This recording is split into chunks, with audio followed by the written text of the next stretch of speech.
Olá, alunos da Univesp, bem-vindos à nossa sexta aula da disciplina de Estágio Supervisionado 1.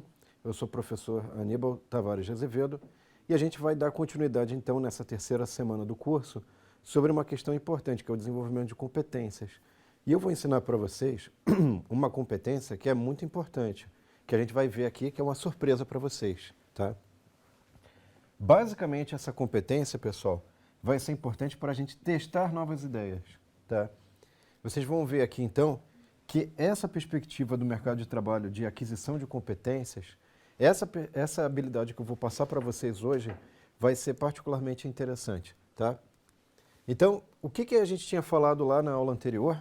Que a definição de competência está baseada no quê? Nos insumos, ou seja, as demandas de acordo com um certo contexto organizacional, social e econômico, vão se somar aos elementos de conhecimentos, habilidades e atitudes para a gente gerar certos comportamentos e resultados que vão agregar valor para a organização ou para o indivíduo, tá? Então, isso que é importante no nosso caso aqui da definição de competência. Aí, lembrando lá, basicamente competência é associada, pessoal, à questão do desempenho. É a história que a macieira não produz jaca ou mamão, enfim. Você espera que, se você tem uma determinada competência, aquele resultado apareça, tá? Então, aqui eu tinha dado o exemplo, inclusive, sobre o uso de modelos de simulação. Se eu sei usar, eu vou conseguir obter alguns resultados interessantes que vão estar adequados com aquela competência que eu tenho, tá? A gente tinha falado também sobre o diagnóstico, né? Sobre uma determinada competência, se eu devo ou não ter aquela competência. Em particular, é a urgência, a gravidade e a tendência sobre os vários tipos de competência que eu tenho, para eu selecionar e priorizar o desenvolvimento de certas competências. Então, usando essa escala GUT, que é a gravidade, urgência e tendência, eu conseguia mapear quais eram, digamos assim, as competências prioritárias, tá? E aí o que foi interessante? No exemplo numérico, a gente não chegou a explorar, mas dentro do exemplo numérico, a gente viu que tinham duas competências que eram muito importantes. Vamos a elas. Eu tinha uma competência aqui que era ajudar o cliente na escolha do produto ou serviço mais adequado. E a última competência era organizar suas atividades diárias para finalizar no prazo previsto. Eu marquei essas duas competências, principalmente a última, é um problema que todo mundo enfrenta na vida profissional. Então, eu vou fornecer agora uma ferramenta para você que pode ser bastante útil na resolução de problemas. Vamos a ela, então. Deixa eu passar aqui. Antes disso, eu vou contar uma história interessante para vocês sobre inovação. Isso daqui que vocês estão vendo é de 1869, é uma patente feita pelo Thomas Edison. É o Electric Vote Recorder.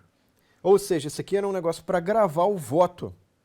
Veja, em 1869, ele desenvolveu esse equipamento para o Congresso americano, e aí olha só qual foi a resposta que ele obteve. Ó. Edison ficou sabendo que sua ideia estava sendo rejeitada por razões políticas e não por razões práticas.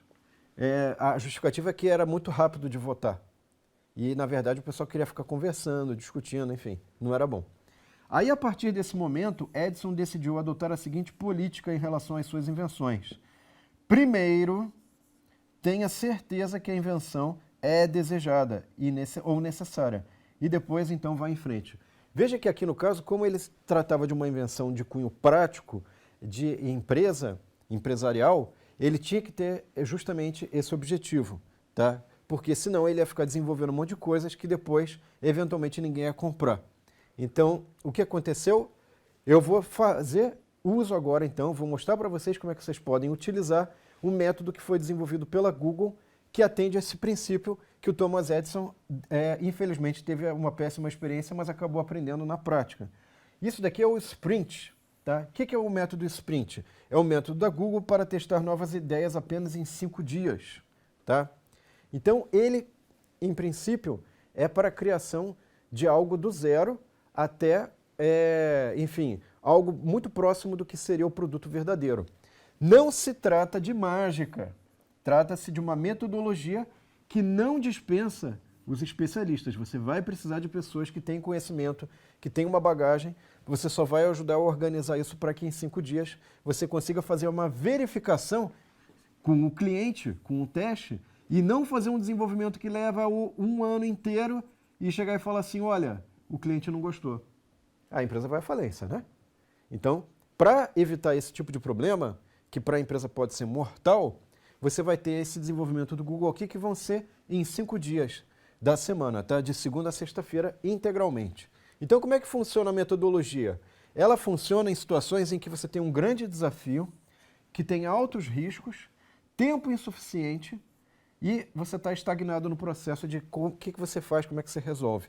Eles ilustram até que eles fizeram esse processo, o pessoal da Google Ventures fez isso aqui para uma bomba d'água, que é algo extremamente técnico, complicado, e eles conseguiram auxiliar, dar um empurrão, né, nesse projeto. E aí o que acontece? Primeira coisa, antes de você começar a tocar essa metodologia, é que você tem que criar uma equipe.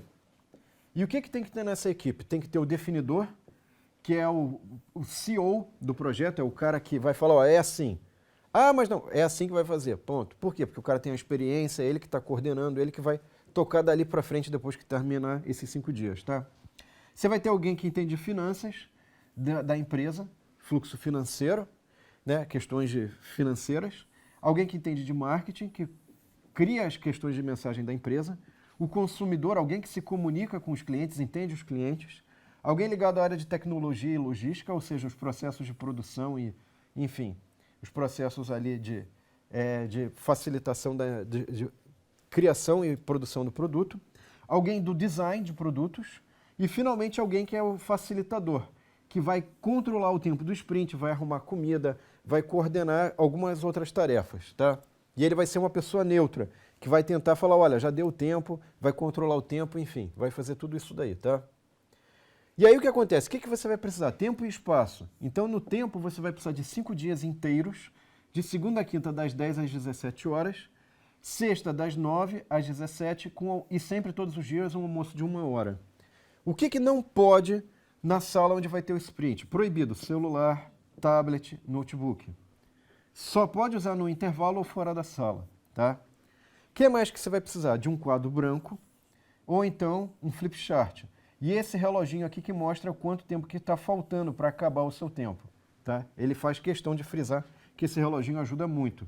Que fala, ó, seu tempo está acabando e todo mundo está vendo o tempo acabar, né? Legal. Então agora, vamos fazer o seguinte, eu vou fazer o primeiro dia com vocês, ó. O que é o primeiro dia? Segunda-feira, comece pelo fim, mapeie, pergunte aos especialistas e o alvo. A gente vai obter o alvo. Ele começa, então, falando o seguinte, eu não sei se vocês viram o filme Apollo 13, descreve uma situação real em que a NASA foi mandar os astronautas para a Lua, e nesse momento que ela foi mandar os astronautas para a Lua, teve uma falha na nave. E aí esse filme Apollo 13 fala justamente como é que foi esse processo deles vencerem todas essas falhas e conseguirem trazer são e salvos os astronautas. E a frase famosa do filme é Houston, we have a problem. Quer dizer, estamos encrencados aqui, né? E aí o que acontece? A primeira coisa que ele fala é o seguinte, você tem que ter muito claro isso daqui. O que é isso daqui? Isso aqui foi feito pelo chefe da missão da NASA, que ele fez aqui era a Terra, aqui era a Lua, aqui estava a espaçonave que tinha que voltar para a Terra, tá? Então esse mapa sintetizava os objetivos, as coisas que tinham que ser feitas, e é isso que você precisa ter ao longo do seu processo nessa semana que você vai desenvolver uma coisa para resolver os seus problemas, tá? Então, por que isso é importante? Porque vai organizar e classificar prioridades antes de dar início às soluções, né? Por quê? Você não vai mudar de direção. Então, o que foi feito aqui para a espaçonave em particular, né? O que eles queriam que não acontecesse? Primeira prioridade, não mudar a direção da espaçonave de modo que ela não fosse parar em Plutão. Segunda coisa importante, corrigimos a rota da espaçonave, agora a gente tem que salvar os astronautas, porque eles vão ficar sem ar. Corrija o filtro de ar. Terceiro, agora eles estão conseguindo respirar, estão na rota certa, agora vamos pousar aqui na Terra bonitinho, tá? Então, esse diagrama mantinha as coisas em perspectiva e sempre dava uma direção para o que tinha que ser feito, tá? É isso que a gente vai fazer, então. Primeiro, a gente vai definir o objetivo de longo prazo, imaginando o futuro. E sempre com perguntas. Primeira pergunta. No caso aqui, a gente pegou um estudo de caso que tem no livro, que é fazer um robô que entrega para quem está hospedado no hotel, digamos assim, qualquer coisa. É um robô que faz entregas dentro do hotel, tá? Então, podemos fazer uma entrega sem transtornos? Sim. É complicado lidar com o robô? Não. A hospedagem dos clientes vai ser feita por causa do robô? Talvez até sim, tá? E aqui, de fato, esse projeto foi bem sucedido. Ó, em 2015, a gente tem a notícia sobre os robôs fazendo serviço de quarto lá no Vale do Silício, tá? Então, para você definir o seu objetivo, você vai colocar aqui, por exemplo, uma figura da situação imaginada para o futuro, para o seu serviço ou produto. Aqui embaixo você vai colocar uma notícia sobre o seu, hipotética, tudo hipotético, sobre o seu produto ou serviço. E você vai ter que, então, fazer o seguinte, ó, imaginar o futuro e fazer a seguinte coisa. Quais questões que a gente tem que responder? O objetivo é atingido se acontecer o quê? O que pode causar fracasso e como evitar? É claro. Então, entendido isso, agora a gente já vai ter uma direção adequada para a gente não se perder e acabar indo parar em Plutão, tá bom? Ao longo do nosso processo aqui do sprint. Então, agora o que a gente vai fazer?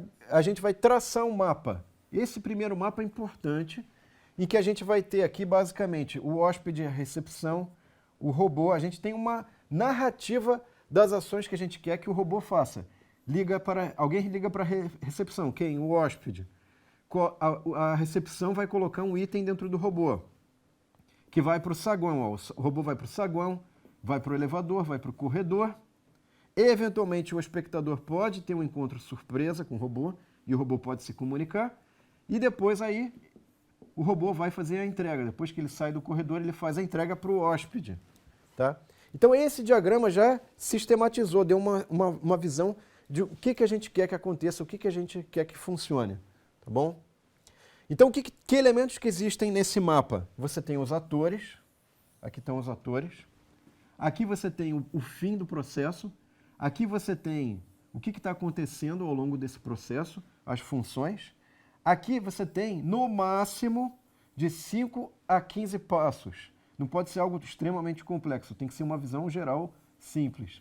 E aqui, finalmente, a gente pode mudar, alterar esse mapa para incluir elementos que sejam importantes. Então, isso aqui é importante. Sempre pega esse mapa e vai validando com a equipe, faz discussões. Ah, isso aqui tá bom, isso aqui não tá bom, muda, como é que muda, por que muda, e vai fazendo o mapa. Isso no primeiro dia, né? Então, aí o que a gente vai fazer? A gente pode perguntar para pessoas da equipe ou especialistas de fora da equipe. Que perguntas que a gente faz? Qual é o elemento do sucesso? Qual é a vantagem ou oportunidade? Qual é o maior risco? E, eventualmente, as pessoas da nossa equipe que vão dar o apoio sobre isso vai ser o definidor de finanças. Né? Como será a reação do cliente a cada etapa? O marketing, o consumidor, tem que auxiliar nisso, tem que ajudar a formulação dessas respostas. Como será a mecânica de funcionamento e uso? Quem é da tecnologia e logística e do design vai ajudar nisso. E aí você vai aperfeiçoando, vai tendo um melhor mapa aqui do que vai acontecer, tá? Muito bem, então agora o que a gente vai fazer com esse mapa, pessoal? A gente vai fazer o seguinte, a gente tem um mapa, agora a gente vai pegar esses bloquinhos de notas aqui e vai escrever aqui, ó, CP, né, no canto esquerdo. Quando ouvir algo que é de interesse, transforme em uma pergunta. Então, por exemplo, suponha que eu estou fazendo aquelas perguntas, aí alguém da equipe aqui, como o robô... Aí escreve o resto aqui, tá? E aí você vai anotar essa nota e vai separar, tá ok? Muito bem. Depois que você tiver várias notinhas ao longo dessas entrevistas, então você está fazendo as entrevistas sobre aquele mapa e está sendo anotado. Você cola num quadro sem organização, tá? Então você vai colar, depois você vai agrupar e esse agrupamento eventualmente pode ser o que está acontecendo no saguão, quando o robô está no saguão, ou no momento da entrega. Enfim, você vai botar uma categoria para essas notas, tá? E aí, por que é importante? Porque você vai fazer votação dessas anotações que você fez. Então, com 2 folhas de etiquetas de bola para cada pessoa e 4 para o definidor, você vai definir, você vai votar em quais anotações são as melhores, né? Então, antes de fazer essa votação, você vai revisar o objetivo e as perguntas, votar nas anotações mais úteis em silêncio. Pode votar na própria nota e 2 vezes na mesma nota. e ao final da votação colar as anotações com bola no mapa. Então, como é que vai ficar o resultado disso? Vou mostrar para vocês. Ó. Basicamente, você tem um mapa aqui, né? E aqui, ó, tá vendo? Ó? Esse pedacinho aqui tem uma anotação que é relativa a como que o robô vai colocar um item e teve um voto. Aqui no encontro surpresa, uma anotação e um voto. Aqui 2 votos. E aqui no momento da entrega eu tive 2 anotações e 4 votos no total. Tá? Isso tudo é importante por quê? Porque agora a gente vai ver qual é o ponto do processo que merece destaque e é ali que o definidor, a pessoa que lidera a equipe, vai falar, olha, é aqui que a gente vai dar o foco. Tá? Essa votação é só um apoio, mas quem tem que decidir é o definidor. Tá? E aí com isso a gente define o objetivo de longo prazo, que nesse caso foi, podemos fazer uma entrega sem transtornos, que é o momento em que o robô encontra o cliente. Se ali for ruim, o produto todo já não vai servir para nada.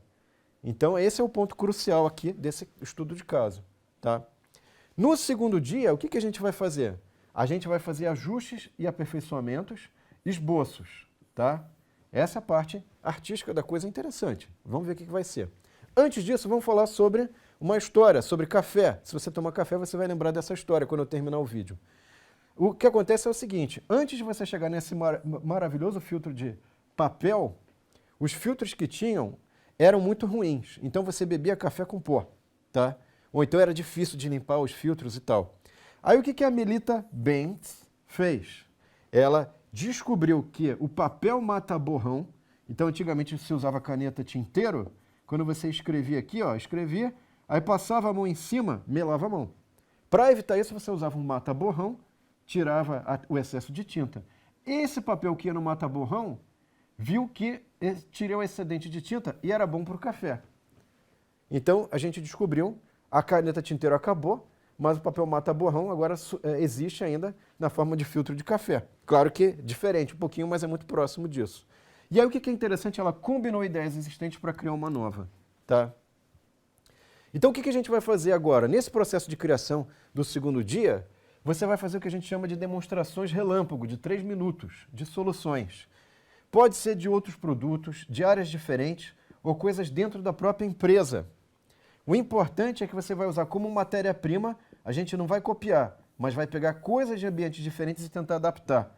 E vai gerar um banco de ideias, anotando tudo que está sendo feito nessas demonstrações relâmpago. Aqui, no caso, a ideia que deu mais certo foi a seguinte.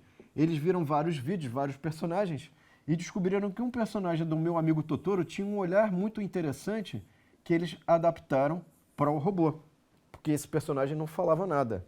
Então eles viram que o olhar era suficiente, não precisava falar nada, e foram aplicar isso para o robô. Tá? Muito bem. Aí o que você vai fazer agora, então? Você vai esboçar a solução em 4 etapas. Primeiro, você vai pegar as suas anotações. Então o que você vai fazer? Você vai pegar o mapa que você já tem, tá certo? Você vai pegar as ideias relâmpago que estão em notas e todo mundo vai utilizar, então, para fazer um texto sobre possibilidades de solução, tá? Depois você vai pegar essas ideias aqui e vai colocar em formas de diagramas, desenhos de ação e títulos experimentais, tá certo? Então você está fazendo um rascunho ainda, ok? E agora, com esses 2 elementos, você vai fazer uma coisa chamada Crazy Eights, que são 8 variações das melhores ideias em 8 minutos. Então você vai dar 8 minutos para todo mundo, cada um vai dividir a folha de papel em 8 pedacinhos, uma folha de papel, tá certo? E em cada pedacinho da folha de papel você põe uma solução diferente, tá? Aqui tem vários exemplos do Crazy Eights aqui para várias situações diferentes, tá? Finalmente, você vai fazer um esboço da sua ideia, né? Num formato de história em 3 painéis, uma folha A4. Você vai ter 3 folhas A4 aqui que você pode utilizar para criar uma história. A história tem que ser autoexplicativa, não pode colocar o autor, pode ser feio, você pode botar um bonequinho de palito, não tem problema, pode botar letra garranchada. Palavras são importantes, então isso aqui que é importante, você tem que dar prioridade nisso, não em ser um exímio desenhista, mas se for um exímio desenhista, parabéns. E um título marcante para a sua história, que vai dizer como é que você vai solucionar aquele problema que foi eleito com o objetivo central do seu problema. Tá? Com isso, você vai todo mundo botando uma pilha e vai reservar para o terceiro dia. Isso aqui vai para o terceiro dia. Você vai estar exausto depois desse segundo dia. No terceiro dia, você vai fazer mais coisas, que eu vou falar daqui a pouquinho. Mas antes da gente ir para a próxima etapa, você vai ter que falar com o facilitador para ele, nesse dia, já ir selecionando clientes que você pode selecionar de redes sociais, de sites, para avaliarem essas ideias que você está gerando. Tá? E aí, com isso, na sexta-feira, você vai ter gente para fazer, ou clientes adequados para fazer os testes do que você vai criar. Tá? Com isso, pessoal, eu consegui chegar na metade do caminho. Na próxima aula, eu vou explicar para vocês como é que a gente consegue fechar esse sprint. Obrigado e até a próxima aula. Tchau!